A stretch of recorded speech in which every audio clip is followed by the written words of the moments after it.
오늘은 기도의 사람 다니엘에 대해서 생각하면서 인생의 큰 위기 속에서 기도하여 위기가 기회가 되게 하는 놀라운 은혜를 입은 이 다니엘에 대해 생각하며 은혜 받기를 원합니다. 다니엘은 우리가 잘 아는 대로 이스라엘 나라가 멸망하고 바벨론에게 여러 청년들이 포로로 붙잡혀가게 되었는데 그때 포로로 붙잡혀간 청년 중에 한 사람입니다. 나이를 정확하게 알 수는 없지만 22 전에 젊은 아마도 청소년에 해당하는 어린 나이에 붙잡혀 갔었고 바벨론 왕궁에서 특별한 교육을 받아서 왕을 섬기는 자리에 있게 된 인물입니다. 그런데 그가 하나님의 백성으로서 자기의 정체성을 분명히 하고 하나님의 백성으로 정결하고 순결한 삶을 살기로 결심하고 실천하였는데 하나님께서는 이 다니엘을 사랑하시고 그의 모든 일을 기뻐하셨던 겁니다. 자, 그런데 이 다니엘에게 큰 위기가 찾아왔습니다. 당시 왕인 느부갓네살이 어느 날 꿈을 꾸었는데 이 꿈이 자신이 생각하기에 아주 흉몽이라고 생각한 것이죠. 꿈의 내용은 이렇습니다. 큰 신상이 하나 꿈속에 등장했는데 아주 무시무시하게 생겼습니다. 그런데 이 신상의 머리는 금으로 되어 있고 가슴과 팔은 은으로 되어 있고 배와 넓적다리는 동으로 되어 있고 종아리는 철로 되어 있었는데 발은 진흙과 쇠가 혼합되어 있는 상태였던 것이죠. 그런데 이 신상을 향하여 한 돌이 날아들더니 충돌을 했습니다. 그리고 신상이 깨어지고 부서져 내려앉았는데 그 부서진 잔해가 태산같이 되었더라 하는 것이죠. 자, 이 신상을 보고 느부갓네살 왕은 마음에 기뻤을 것입니다. 그런데 이 신상이 무너지는 걸 보고 심상치 않다 이렇게 생각을 한 겁니다. 예나 지금이나 사람들은 꿈을 어떤 계시나 예지의 수단으로 생각하는 경향이 있습니다. 오늘날도 우리는 꿈을 꾸면 이게 무슨 의미일까 그것을 생각하죠. 그래서 꿈을 해석하려고 합니다. 꿈을 해석하는 것을 해몽이라 이렇게 얘기하잖아요. 그 예전에 제가 이 중학교 시절에 한참 호기심 많을 때에 꿈 해몽 비법 뭐 이런 책을 본 적이 있어요. 그랬더니 그런 것들도 책 한 권이 되더라고. 그래 뭐 죽은 부모님이 나타나셨으면은 뭔데 그 죽은 부모님이 어떤 옷을 입고 있으면은 좋은 거고 뭐 부모님이 어떻게 되어 있으면은 이게 나쁜 거다. 뭐 이런 그런 식으로 뭐 이게 다 아주 그 정리가 되어 있어요. 뭐 거기까지는 아니어도 우리는 일어나서 꿈을 기억하고 이게 뭘까 하는 그런 궁금한 생각을 가지는 때가 많아요. 어떨 때는 괜히 기분이 안 좋기도 하잖아요. 그래 일어난 다음에 얘기합니다. 나 꿈을 꿨는데 나쁜 꿈 같아. 그럼 옆에 사람이 물어봐요. 무슨 꿈인데? 이러이러한 꿈이야. 그러니까는 옆에 사람이 딱 가만히 있다가 그 꿈 나한테 팔래? 딱 그러는 거예요. 나는 기분이 나쁜 꿈같이 생각되는데 내 꿈 얘기를 들은 이 사람은 좋은 꿈 같다는 거지. 그래서 팔래? 그래. 팔지. 얼마 받을래? 얼마야? 탁 하니 돈을 줍니다. 그리고 난 다음에 이거 이제 이 꿈은 내 거다 그러는 거지. 그러면 이제 꿈을 사고 파는 거예요. 그런 적 있어요, 집사님? 예. 꿈을 사고 팔아요. 이게 좋다, 나쁘다 이런 어떤 의미가 있다고 생각하는 거죠. 일반적으로는 우리가 꿈을 이렇게 해석을 합니다. 꿈은 반대야. 이게 이제 큰 원칙입니다. 꿈은 반대야. 그래서 꿈을 꿨는데 아주 안 좋은 모습이 있다. 그러면은 꿈은 반대니까 이런 식으로 생각하는 거죠. 예. 꿈속에서 누런 뭘 보면 이거는 돈이 생길 거야 이러는 거잖아요. 예. 돼지를 보면은 이거 좋은 일이 있는 거야 뭐 이런 식으로. 예. 어떤 사람이 조사를 했어요. 로또 1등 당첨한 사람들 어떤 꿈을 꿨나 이거를 조사를 했는데 제일 많이 꾼 꿈이 뭔지 아세요? 제일 많이 꾼 꿈. 로또 1등 당첨된 사람들이 제일 많이 꾼 꿈. 돌아가신 부모님의 신기하게도 돌아가신 부모님 꿈이 제일 많은데 그 꿈 중에서 돌아가신 부모님이 나타나서 뭐라고 말씀을 하시는 거야. 딱 들어보니까 24, 44, 26, 37 딱 꿈이 깬 다음에 볼펜 찾아가지고서는 적는 거야 그냥 막. 23, 44, 42, 44 그래가지고 그날 로또 복권 사러 나가는 거죠. 우리 돌아가신 아버지가 불러준 번호야. 이랬던 사람들이 많아요. 글쎄 뭐 진짜 그 번호를 가서 뭐 했는지는 모르지만은 이래가지고 살아생전에 얼마나 효도했는지는 모르는데 로또 복권 사는 사람들 중에 부모님 만나 뵙기를 소망하는 사람들이 많다 그럽니다. 예, 부모님이 나타나면 일단 좋은 거야.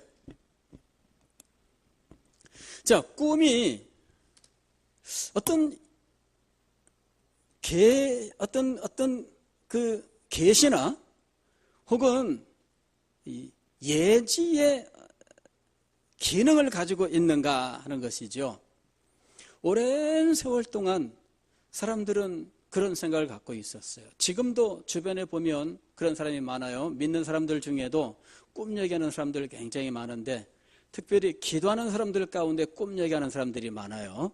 예. 제가 청년 시절에 기도원을 갔는데 옆방에 있던 어떤 사람이요. 뭐 해군 중사로 전역을 하고 이제 뭐 기도원 왔다는 사람이었는데 만나기만 하면 꿈 얘기. 제가요 어젯밤에 꿈을 꿨는데 뭐 이런 꿈인데 이게 이러이러한 내용이 아니겠느냐고 저한테 물어봐요.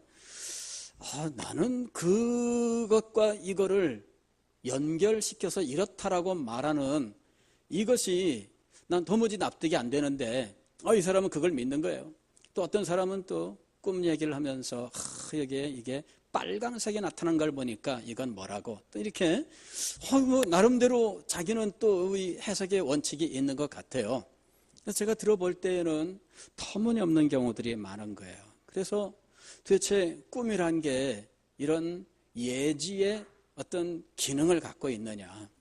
목사 안수를 받은 후에 어느 교회를 갔더니 기도를 열심히 한다고 하는 어떤 집사님이 저한테 이야기를 합니다. 목사님, 저는요 굉장히 특별한 은사를 받았어요. 이러는 거예요. 그래서 무슨 은사를 받았는데요? 그랬더니 꿈을 꾸면은 그게 반드시 이루어집니다. 이러는 거예요. 그러면서 이러이러한 꿈을 꿨는데 그날 낮에 이런 일들이 일어나고요. 이런 꿈을 꿨는데 그날 낮에 이런 일들이 일어나고요. 이러면서 자기는 꿈을 꾸면은 꼭 이루어진다는 거예요. 이게 하나님이 주신 은사라는 거죠. 기도했더니 꿈이 이루어지는 은사를 주셨다는 겁니다. 정말 꿈이 그럴까? 20세기 초에 어떤 심리학자가 꿈에 대해서 연구를 했어요. 꿈에 대해서 깊이 연구를 하고 내린 결론은 그제까지 인류가 꿈에 대하여 가지고 있었던 생각을 완전히 뒤집어 엎는 결론을 제시했습니다. 꿈이라고 하는 것은 우리 밖에 있는 어떤 존재들이 우리에게 보여주는 것이 아니다라고 하는 것이었어요.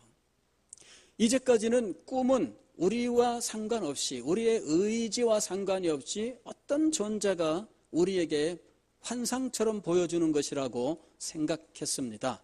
그러나 깊이 연구를 해보니까 꿈이라고 하는 것은 그것이 아니라 우리 육체가 잠이 들었을 때 뇌가 혼자 깨어서 혼자 놀고 이 혼자 놀았던 그 혼자 놀기의 모습이다 하는 거예요. 그게 꿈이라는 거예요. 가령 여기 애기랑 엄마가 같이 잤는데 엄마가 한참 자다가 눈을 딱 떠보니까 애기가 혼자 일어나 가지고서는 장난감을 가지고 혼자서 흔들면서 놀고 있는 거예요. 그러면은 엄마가 애기한테 그럽니다. 아이고야 벌써 깼어. 아이고 엄마 자는 동안에도 혼자 잘 노네. 이러면서 애기 머리 쓰다듬어주면서 아주 기특하다고 이야기를 하잖아요. 이럴 때 이 애기가 바로 우리의 뇌. 우리 머릿속에 있는 뇌. 이것이 이 혼자 노는 아기와 같은 거예요. 나는 몰랐죠. 엄마는 자고 있지만 애는 깨가지고 혼자 놀고 있는 거예요. 옆에 있는 거 뭐 가져다가 입에다 갖다 대고 쪽쪽 빨기도 하고 잡아당기도 하고 혼자서 흔들기도 하고 혼자 놀아요. 꿈이란 게 바로 우리 뇌세포가 우리 육체가 잘 때도 깨어 있어서 이것이 혼자서 이러쿵 저러쿵 노는 거예요. 그러니까 우리의 의지와는 상관이 없이 뇌는 자유롭게 이 자기의 상상력을 동원해서 마음껏 노는 거죠. 그러니까 꿈속에서는 우리가 현실 속에서 이루어질 수 없는 온갖 이상한 일들이 다 일어나는 거예요. 꿈속에서는 도망치는데 도망쳐도 거리가 벌어지지를 않아. 그렇죠? 도망치면은 분명히 거리가 멀어져야 되는데 안 멀어져. 이래가지고 밤새도록 도망치다가 깼다 이런 사람들 많아요. 그게 바로 꿈이 우리의 몸과 우리의 의지와는 상관이 없이 뇌가 혼자 놀고 있기 때문에 일어나는 거예요. 그래서 꿈에 대한 모든 환상이 다 깨어졌어요. 꿈이라고 하는 것은 우선 신령한 존재가 있어서 이것을 알려주는 것이 아니고 뇌가 혼자 노는 것이다. 그러면 오늘 성경은 뭐냐 이거죠. 성경이 뭐냐. 그래서 그 학자의 연구가 틀린 거다. 성경이 맞는 거다. 이렇게 이야기하면서 오늘 자기의 꿈을 하나님이 주신 꿈이라고 이야기하는 분들이 있어요. 그렇지 않습니다, 여러분. 왜냐하면은 내가 성경 속의 인물이 아니기 때문이에요.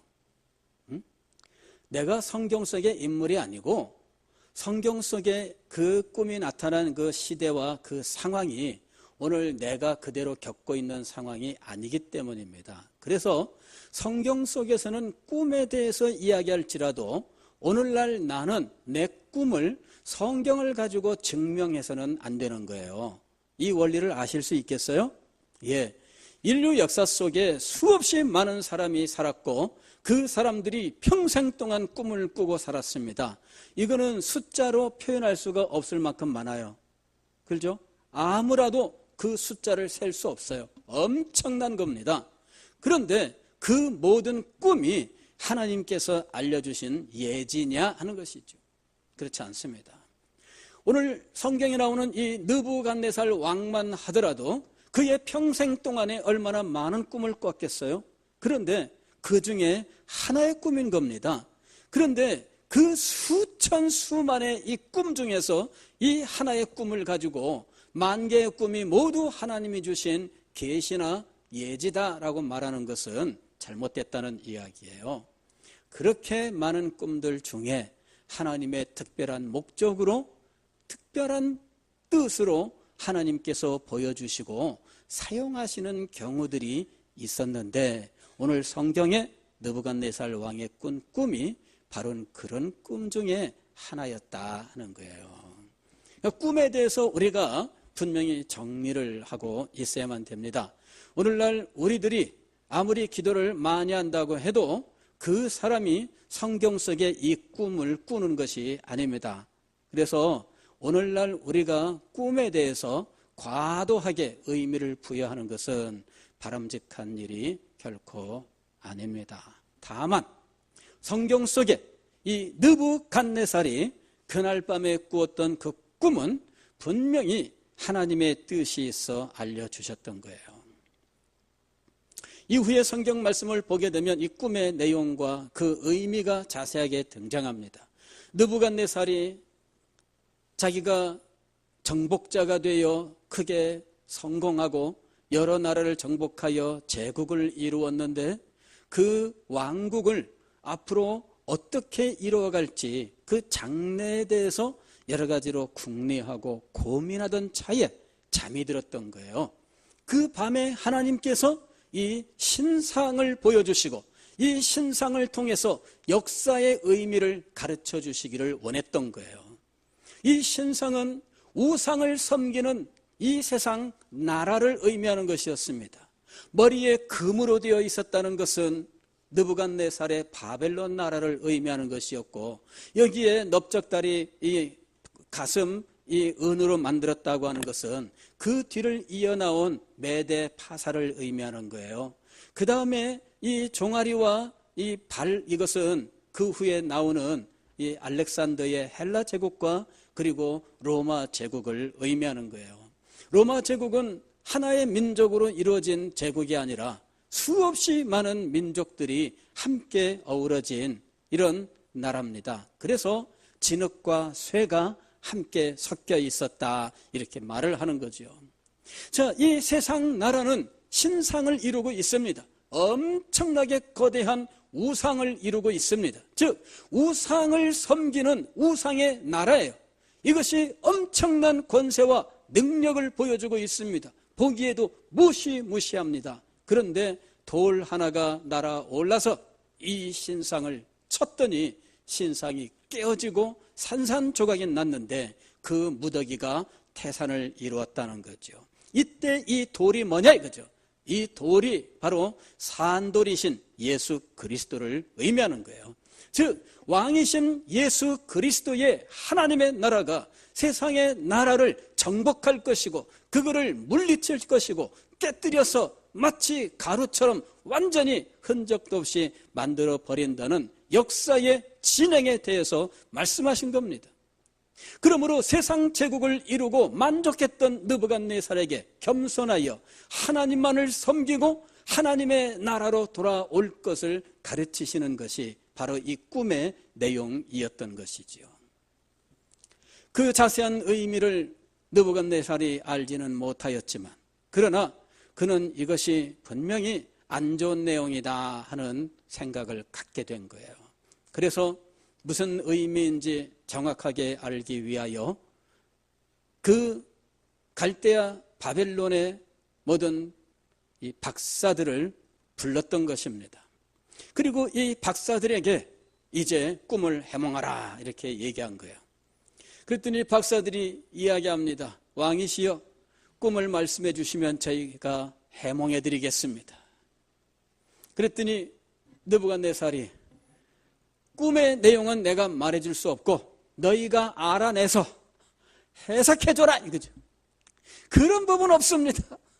이제까지 어떤 왕도 그것을 요구한 적이 없고 그것을 할 수 있는 사람은 세상에 한 명도 없습니다. 왕이시여, 꿈을 알려주십시오. 그랬더니 느부갓네살이 꿈도 알아내지 못하면 내가 꿈을 말했을 때 너희가 이런저런 말로 어떻게든 만들어낼 건데 난 그건 못 믿겠다. 꿈까지 함께 말해줘야 해몽을 믿겠다. 이게 이제 느부갓네살의 마음이에요. 누가 그걸 할 수 있겠어요? 이 박사들이 왕이시여, 꿈을 말해주셔야 됩니다. 그러니까는 안 돼. 너희가 그 정도밖에 안 되는 것들이 괜히 이 박사인 척하고 그러냐고. 다 죽여라 이렇게 돼버린 거예요. 다 죽여라. 그래서 이 소위 말하면 고관대작들, 이 박사들 가운데 높은 지위에 있는 사람부터 시작을 해서 말단에 이르기까지 이제 다 죽임을 당해야 되는 상황입니다. 근위대장 아리옥이라고 하는 사람이 명령을 받고 이제 박사들을 죽이려고 막 하는데 다니엘이 아리옥을 불러서 이야기를 해요. 아마도 나이는 아직 어리지만 아마 두루두루 친하게 지냈던 것 같아요. 그래가지고 이야기를 합니다. 왜 이렇게 왕이 이렇게 성급하게 하십니까? 시간을 좀 주시면 다 해결할 수 있습니다. 이렇게 하고서는 왕한테 들어가는 거예요. 그래 느부갓네살 왕한테 가서 왕이시여, 시간을 주시면 제가 꿈의 내용과 그 의미까지 다 말씀을 드리겠습니다. 그랬더니 느부갓네살 왕이 허락을 해요. 다니엘이 집에 와서 자기와 함께하는 세 친구에게 이야기합니다. 여기 보면은 세 친구가 이 하나냐와 미사엘과 아사랴, 이들은 나라가 멸망할 때 함께 포로가 되었고 함께 바벨론에 끌려왔고 함께 왕궁에서 훈련받되 하나님의 백성으로 순결함을 지키기로 함께 결심하고 실천했었던 신앙의 동지였어요. 이 사람들에게 하나님의 자비를 구하는 기도를 드리자. 그래서 갈대아의 이 박사들과 함께 도매꿈으로 죽는 이러한 비극을 겪지 않도록 하나님의 은혜를 간구하자, 이렇게 얘기한 거예요. 자, 지금 다니엘이 왕에게 시간을 좀 주십시오라고 말했던 이유가 무엇일까? 단지 지금 당장 이 시간을 잠시 연장하기 위해서였는가? 그게 아닙니다. 그가 왕에게 시간을 좀 달라고 이야기했던 이유는 하나님 앞에 기도하기 위해서였어요. 기도하기 위해서. 그리고 두 번째로는 성도의 교통 안에서 기도하기를 위해서였어요. 성도의 교통 안에서 기도. 지금 다니엘에게도 인생의 위기였고 지금 하나냐와 미사엘과 아사랴에게도 인생의 위기입니다. 이 위기를 제대로 극복하지 못하면 육신의 생명을 맡겨야 되는 상황이 지금 다가왔어요. 그런데 그 위기의 순간을 무엇으로 지금 이겨내야 되느냐? 기도로 이겨내는 거였습니다. 무엇보다도 성도의 교통 안에서 기도하는 것, 이것이 오늘 다니엘과 그 세 친구가 보여주는 아주 놀라운 일이었습니다. 우리는 성도의 교통하면은 서로 친하게 지내는 것, 이런 정도로 생각하기가 쉬워요. 그러나 우리가 그리스도인이라 할지라도 친하게 되는 사유는 성경적이 아닌 경우가 참 많아요.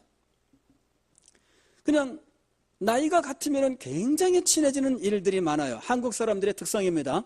한국 사람들은요, 어디 가서 누구를 만났을 때 나이를 알지 못하면은 그러면은 밤잠을 못 이뤄요. 이 사람은 나이가 얼만가 이게 늘 궁금해. 그래가지고 꼭 물어봅니다. 나이가 어떻게 되세요? 이걸 물어봐야 됩니다. 예. 그리고 나이를 가지고 이제 따져보는 거예요. 나이를 물어봐야 돼요. 목사님들은 꼭 만나면 뭘 물어보냐면 신학교 몇 회세요? 이거 물어봅니다. 예. 나이보다는 신학교 목사 안수 언제 받았나? 예. 이걸 꼭 물어봐야 돼요. 예. 그래가지고 서로 앉아있다가 서로 이제 뭐 나이 얼굴 봐가지고는 요새 뭐 나이를 정확하게 알기 어렵잖아요. 저는 어디 가면은 손해봐요. 그냥 동안이니까. 응? 예. 어디 가면 손해봐. 그런데 얘기하다가 신학교 몇 기입니다. 그러면은 다들 선배님하고 바뀌어요. 예. 근데요, 한국 사람은 나이를 물어봐. 나 오늘 어디 가서 누구를 만났네. 그러면은 나이가 몇 살이래? 꼭 물어봅니다, 또. 예. 근데 유독 가까워지는 게 뭐냐? 동갑이면 가까워져요. 교회 안에서도요, 동갑이면은 유달리 가깝게 이렇게 지냅니다. 예. 성경적인 게 아니에요. 친밀하기는 한데 성경적 근거는 아닙니다. 여러분, 그걸 분명히 아셔야 돼요. 동향이다. 예. 이것도 유달리 가까워지는 이유 중에 하나가 돼요. 한국 사람들은 문화적으로 그 의식 속에서 그 어떤 혈연과 지연 아니면 학연이랄까 혹은 나이랄까 이런 여러 가지 일들로 유달리 가까워지는 일들이 있습니다. 교회 안에서도 그래요. 그러나 그건 여러분 성경적 근거는 아니에요. 성경적 근거는 성도의 교통에 있습니다. 그런데 이 성도의 교통은 하나님의 은혜를 함께 받고 하나님의 은혜를 함께 나누는 거예요. 그 친밀함이 어디서 오느냐? 하나님의 은혜에서 오는 겁니다. 하나님의 은혜를 사모하는 심정으로 하나가 되어 있습니까? 하나님의 은혜를 함께 받았고 이 은혜를 함께 나누십니까? 이 하나님의 은혜가 우리의 성도의 교통의 내용이에요. 이것이 우리를 친밀하게 만들어야 돼요. 은혜가 아니면은 성도의 교통이 이루어지지 않는 것입니다. 지금 다니엘과 그 세 친구가 성도의 교통 안에서 기도했는데 나이도 같고 고향도 같고 뭐 뜻도 같고 뭐 이런 그 세상적인 조건들 때문에 이런 성도의 교통을 이루었던 것이 아닙니다. 하나님의 은혜를 사모했고 하나님의 나라를 사모했고 하나님의 영광을 사모했기 때문에 그들은 이런 것들을 넘어설 수 있었던 거예요. 오늘날 우리가 이것을 넘어설 수 있어야 돼요. 동갑이다, 이거 넘어설 수 있어야 됩니다. 동향이다, 이거 넘어설 수 있어야 돼요. 같은 학교 출신이다, 넘어설 수 있어야 됩니다. 뭐 같은 구역을 10년 동안 했다, 이거 넘어설 수 있어야 됩니다.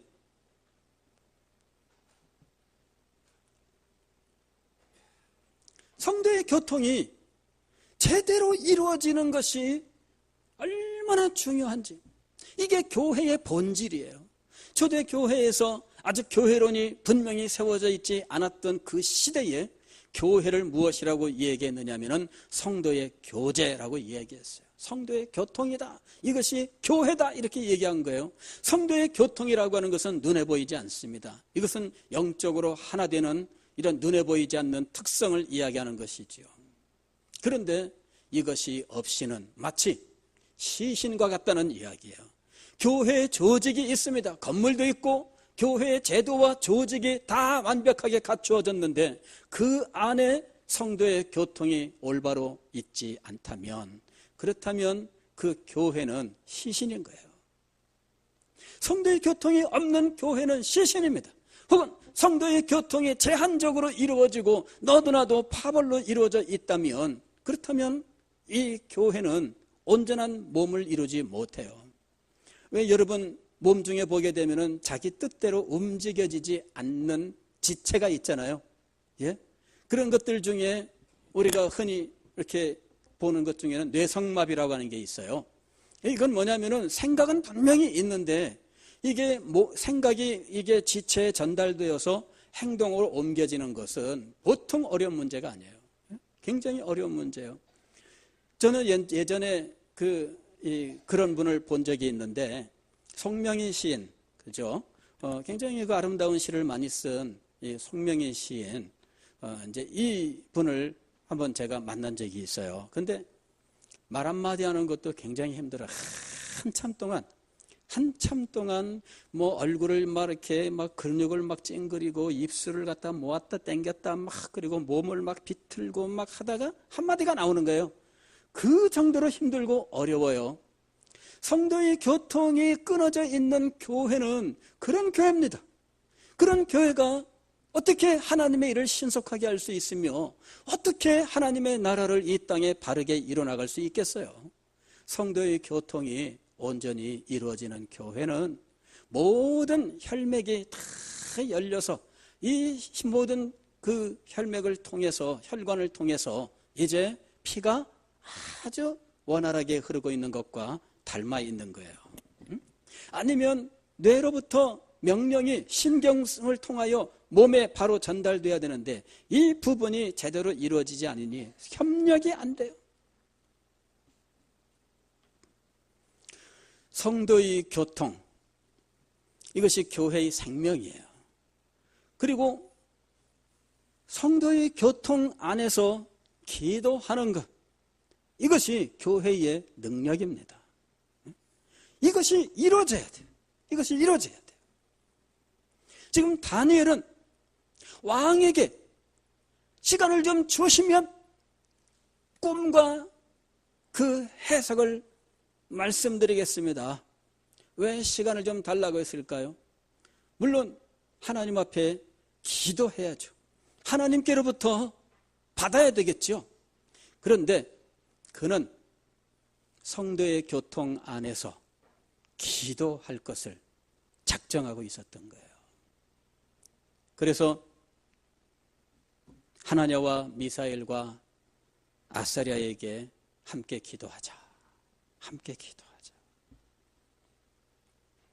그리고는 자신도 하나님 앞에 나아가서 은밀한 것을 아시고 은밀한 것을 나타내시는 하나님, 저에게 보여주십시오. 사랑하는 성도 여러분, 다니엘과 그 세 친구가 한마음 한뜻이 되어 하나님 앞에 함께 기도했습니다. 마치 사도행전 1장에서 보는 대로 예수님 승천 후에 120여 명의 성도들이 마가의 다락방에 모여서 한 마음으로 하나님 앞에 기도했던 것처럼 오늘 그 밤에 다니엘과 세 친구가 하나님 앞에 함께 기도했습니다. 그랬더니 하나님께서 그에게 그 꿈을 보여주시고 그 꿈의 내용을 알려주셨는데, 세상 나라와 하나님 나라의 왕이신 예수 그리스도 사이에 일어나는 종말론적인 사건을 알려주시는 내용이었습니다. 하나님 나라의 왕이신 예수 그리스도께서 세상 나라 그 엄청난 신상으로 표현되는 그 거대한 세력을 쳐서 가루로 만들어 버리는 이 승리에 대해서 알려주시는 내용이었던 거지요. 이 꿈의 내용을 이야기했을 때 느부갓네살 왕이 다니엘 앞에 무릎을 꿇고 엎드려 절을 해요. 다니엘, 바로 그에게 하나님께서 역사하신 것을 인정하고 하나님 앞에 경배하는 것이었죠. 그리고는 다니엘을 높여서 바벨론 한 도를 통치하게 하고 모든 박사들의 어른이 되게 했다. 즉 우두머리가 되게 했다 하는 거예요. 하나님께서 느부갓네살에게 세상 나라와 하나님의 나라 속에 전쟁과 그리고 하나님 나라의 승리에 대한 이 하나님의 뜻을 알려주시되 이것을 꿈으로 나타내셨던 이유는 다니엘과 그 세 친구에게는 자칫 잘못하면은 위기가 될 수 있는 일이었어요. 아니, 실제 나타난 현상은 위기로 진행되고 있었습니다. 그냥 있었으면 함께 생명을 잃어야 되는 상황이었어요. 그 상황에서 다니엘이 왕에게 찾아 나아가서 이야기를 한 거예요. 시간을 좀 주시면 알려드리겠습니다. 그 사이에 하나님 앞에 기도하고 성도의 교통 안에서 기도하고 하나님께로부터 이 꿈과 그 내용을 받고 그리고는 이 위기가 오히려 기회가 되는 놀라운 자리에 나아가게 된 겁니다. 우리는 로마서 8장 28절 말씀을 볼 때마다 감동합니다. 하나님을 사랑하는 자 곧 그 뜻대로 부르심을 입은 자들에게는 모든 것이 합력하여 선을 이루느니라. 할렐루야. 모든 것이 합력하여 선을 이룬다 하면서 감동해요. 그러나 그것이 기도를 통하여 모든 것이 합력하여 선을 이룬다고 하는 사실은 제대로 알지 못하고 있어요. 성경 구절을 한 구절만 딱 떼어내서 이것을 외우고 그것을 진리로 받아들이는 것이 위험한 때가 있습니다. 항상 어떤 말은 문맥 속에서 그 의미가 정확해지게 되어 있는 거예요. 그래서 성경 구절만 떼어내서 암기하는 것은 위험한 방법 중에 하나예요. 그걸 외울 때에는 문맥을 함께 기억을 해야 됩니다. 하나님을 사랑하는 자, 곧 그 뜻대로 부르심을 입은 자들에게는 모든 것이 합력하여 선을 이루느니라.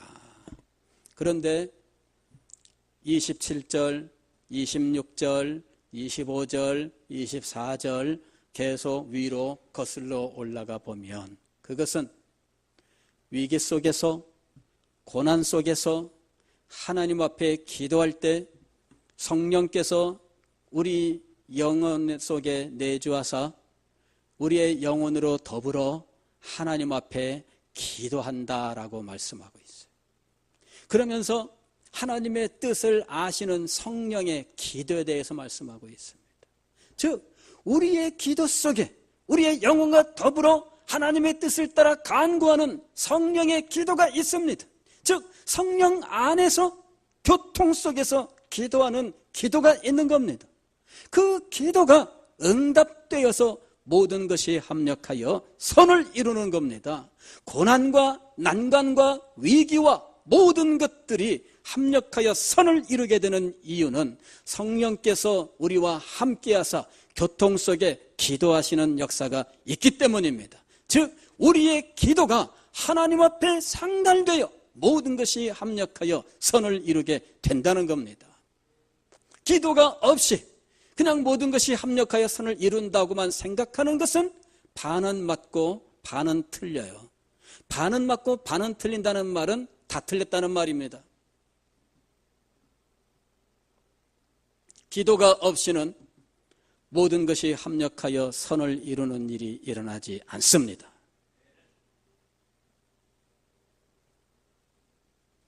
위기 속에서 하나님 앞에 기도할 때 이 위기가 변하는 겁니다. 모든 것이 합력하여 선을 이룬다는 것은 위기가 선으로 변화되었다는 것을 의미하는 거죠. 위기가 기회가 되었다는 것입니다. 난관이 오히려 높이 들림받는 기회가 되었다는 이야기입니다.